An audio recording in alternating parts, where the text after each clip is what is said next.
ছোটকা, আমরা বিবাহবার্ষিকী পালন করব কি করব না সেটা তো অন্য কেউ ডিসিশন নিয়ে নিতে পারে না, তাই না? তাই সিদ্ধান্তটা আমাদেরই নেওয়া দরকার। তাছাড়া যখন সিদ্ধান্ত একবার হয়ে গেছেই যে বিবাহবার্ষিকী পালন হবে, সেক্ষেত্রে জেঠুমনিকে একবার বলা দরকার। সেটা কিন্তু পারমিশনের জন্য নয়, ইটস জাস্ট ইনফরমেশন, তাকে জানানোর জন্য। আর তুমি যদি বলো যে এই বাড়িতে একদিন খাওয়া দাওয়া করলে সবাই এলে খুব খুব অসুবিধা হবে তোমার, সেক্ষেত্রে আমি বলবো যে বাড়িটা তো কারোর একার নয়, বাড়িটা আমাদের সবার।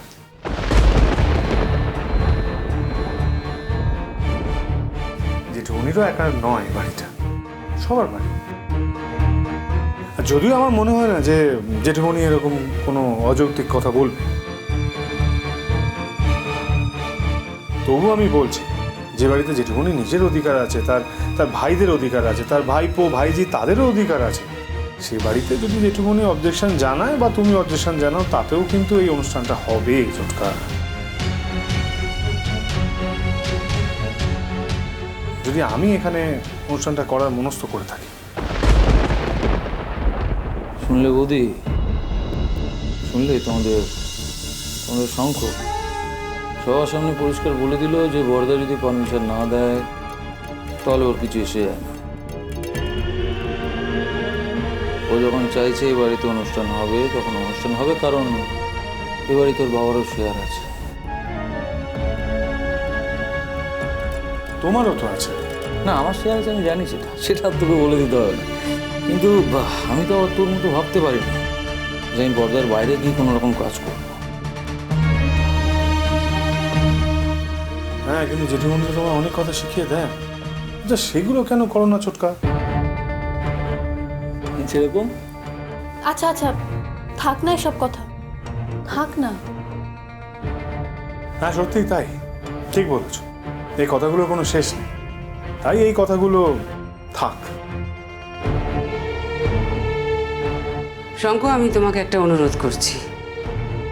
দেখো, তোমার জেঠুমনির শরীর কিন্তু ভালো নেই, কোনো রকম অশান্তি ও এখন আর নিতে পারে না, আর চিৎকার চেঁচামেচি শুনলে তো ওর নার্ভাস ব্রেকডাউন হতে পারে।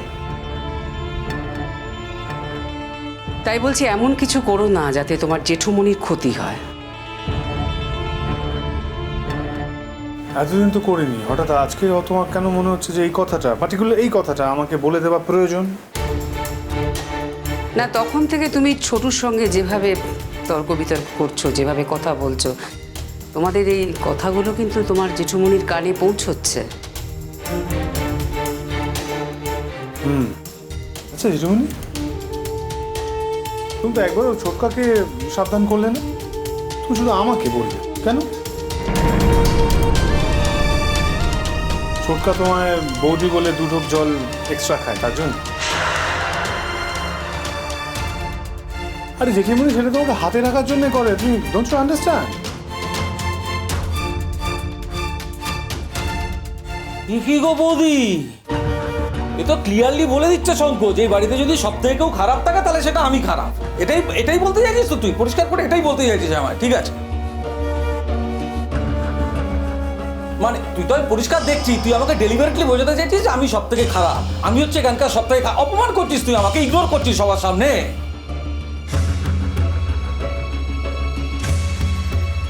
তা তুই যদি চাস আমি এই বাড়ি থেকে চলে যাবো, চলে যাচ্ছি, কি সমস্যা আছে? বলতে আমি চলে যাচ্ছি, আমাকে তুমি আটকিও না, আমি চলে যাচ্ছি, চলে যাবো, আমি চলে যাবো, আমি চলে যাবো, এই বাড়িতে আমার থাকার কোনো প্রয়োজন নেই। বর্তাকে বলবো, বলে চলে যাবো। না ছোটকা, আমি সেটা বলতে চাই, তার কারণ এই বাড়িটা ইকুয়াল তোমারও। দেখো ছোটকা, প্রয়োজন হলে আমি এই বাড়ি থেকে চলে যেতে পারি, কিন্তু তোমাকে এই বাড়ি থেকে চলে যেতে বলতে পারি না। তবে আমি যে মানুষের কথা দিয়েছি তাকে আমি এই কথা দিয়েছি যে তারা যতদিন বেঁচে থাকবেন ততদিন আমি তাদেরকে ছেড়ে দিয়ে পার্মানেন্টলি এই বাড়ি থেকে চলে যেতে পারবো বা যাব। আর আমি মানে তো শুধু আমি না, আমার স্ত্রীও।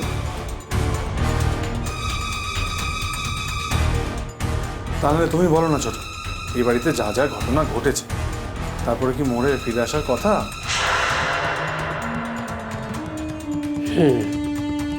তা তোমরা কি এ বাড়িতেই অনুষ্ঠানটা করবে বলে মনস্থ করেছো?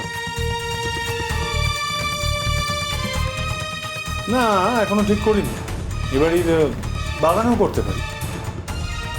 জেঠুমনির সাথে কথা বলে দেখি আগে। শঙ্কর, এই নাকি তোর বউয়ের মন খারাপ? নাকি 1 ঘন্টা পরীক্ষা কম দিয়েছে বলে নাকি খাওয়া দাওয়া করছিল না, মন মরায় পড়েছিল? হ্যাঁ, নাটক নাটক বলি, এদিকে অনুষ্ঠানের প্ল্যান প্রোগ্রাম রেডি হয়ে যাচ্ছে। হ্যাঁ, ও আমি তো আর কিছু বলতে পারবো না, আমি তো সবথেকে খারাপ। দেখো ছোটকা, একটা কথা তোমাকে বলে রাখ, তোমার জানা দরকার। এই যা যা ঘটনার কথা হচ্ছে, প্রত্যেকটা ঘটনা কিন্তু ঘটেছে, ইটস হ্যাপেন। কিন্তু আমি ওর হাজব্যান্ড, আমি চাই যে ও এই ট্রমা থেকে বেরিয়ে আসুক।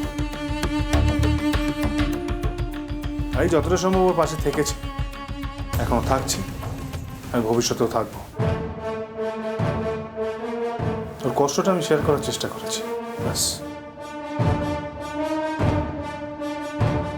আমি তোমাকে একটা কথা বলি শঙ্খ, দেখো এইসব কথা ওকে বলে কি লাভ আছে? ও তো এইসব কথা বুঝবে না। আমার বর 2টো জিনিস বোঝে, অর্থ আর ক্ষমতা। এর বাইরে ও আর কিচ্ছু বোঝে না। জয়িতা, খবরদার, একদম চিৎকার করে আমার সঙ্গে কথা বলবে না। তোমাকে আমার থেকে ভালো কেউ চেনে না। শোনো, মেয়েরা অনেক বড় হয়ে গেছে, তাদের বিয়ের বয়স হয়ে গেছে, কিন্তু আমার পোড়া কপাল যে আমি এই সমাজে মেয়ে হয়ে জন্মগ্রহণ করেছি। শুধুমাত্র মেয়ে হয়ে জন্মগ্রহণ করেছি বলে এই বাড়ি ছেড়ে, তোমাকে ছেড়ে আমি বেরিয়ে যেতে পারি না।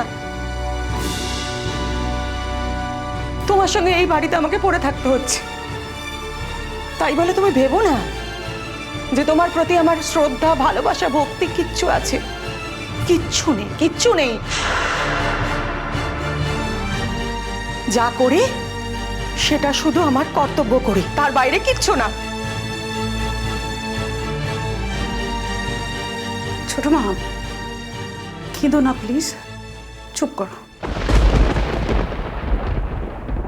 দেখো দেখো, আমি সবসময় চেয়েছি এই বাড়িতে আনন্দে ভরিয়ে রাখতে প্রত্যেককে। আর মোর সেরকমই একটা মেয়ে, ও জানে ওর চারিপাশে কিভাবে আলো ছড়িয়ে রাখতে হয়। ইনফ্যাক্ট মোরও চেয়েছিল এই বাড়ির সকলকে ভালো রাখতে। তোমরা যদি সবাই মিলে যদি একটু সহায়তা করতে না, তাহলে বাড়ির সকলে কিন্তু ভালো থাকতো।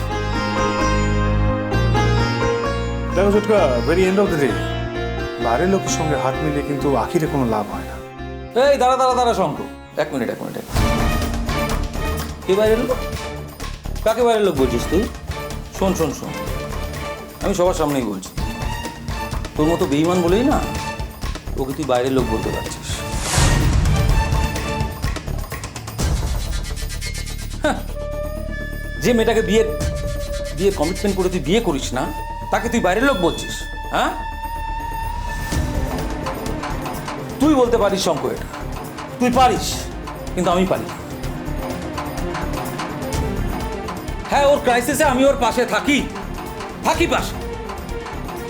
আর সেটা যদি আমার অপরাধ হয়ে থাকে, হ্যাঁ আমি অপরাধী, মেনে নিচ্ছি আমি অপরাধী।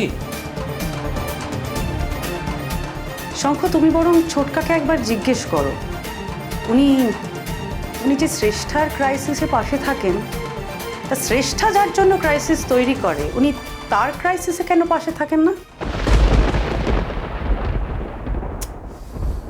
শ্রেষ্ঠা কারোর জন্য ক্রাইসিস ক্রিয়েট করে না, শ্রেষ্ঠা এরকম মেয়েই না।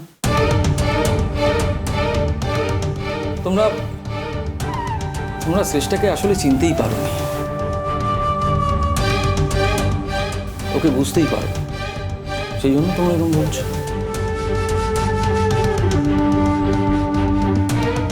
এতদিন ধরেও শ্রেষ্ঠাকে আমরা চিনতে পারিনি, সেই না, আমার তো মনে হয় নির্ঘাত কোনো ভুল হচ্ছে। দেখো, মোহর কোনোদিনও শ্রেষ্ঠাকে পছন্দ করে না। ওর উপর মোহরের খুব রাগ, তাই যে কোনোভাবে হোক ও শ্রেষ্ঠাকে ছোট করতে চায়।